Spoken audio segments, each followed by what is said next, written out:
Ever feel like you're stuck in a cosmic waiting room? You've got this big dream, this calling you feel deep in your soul, but you're just waiting for the right time, the right people, the right feeling. What if I told you that maybe, just maybe, God isn't asking you to wait anymore? Maybe he's asking you to move. Let us talk about 3 things we often wait for that might not actually be part of God's plan for us right now. First, we wait for things to be perfect. We think, I'll start that ministry when I have the perfect plan, or I'll share my faith when I have the perfect words. But here's the truth. We don't need perfection. We need to align with God's will. Think about the story in John chapter 9. Jesus sees a man born blind.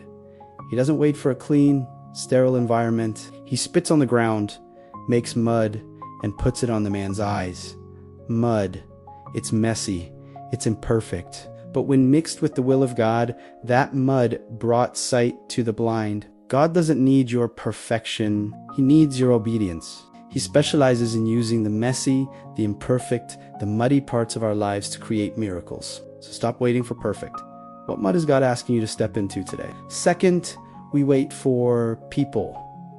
We wait for a mentor to show up. We wait for our friends to get on board. We wait for a spouse to start the journey with us. We think we need people's approval or support to move forward. But listen, we don't need people.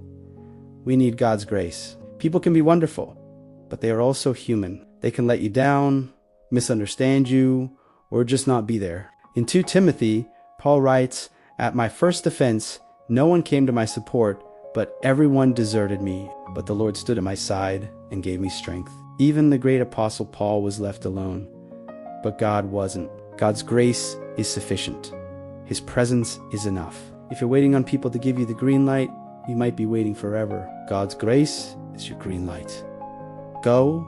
Third, we wait for a pain-free experience. We think, I'll take that step of faith when I'm not so scared, or I'll forgive that person when it doesn't hurt anymore. We want a journey without bumps, without tears, without struggle, but a pain-free life isn't the promise. The promise is God's strength to get you through the pain. We don't need a pain-free path.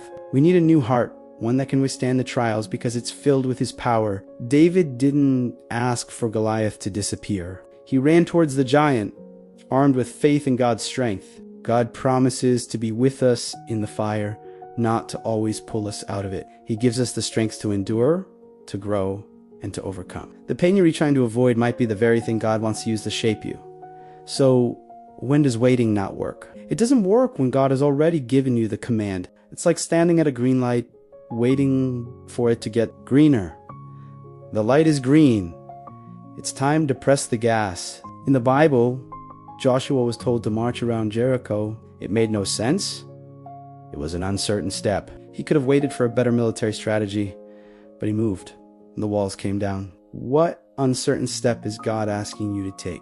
Maybe you've been waiting long enough. You've been circling the same mountain for years, praying for a sign that God already gave you.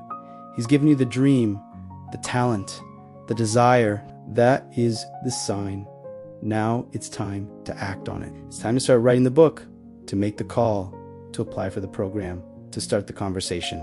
Don't let the fear of imperfection, the fear of being alone, or the fear of pain stop you any longer.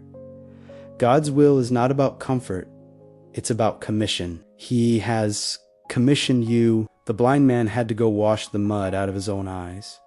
He had to participate in his own miracle. Jesus did his part, then the man had to do his. What's your part today? What is that one small, messy, uncertain step you can take?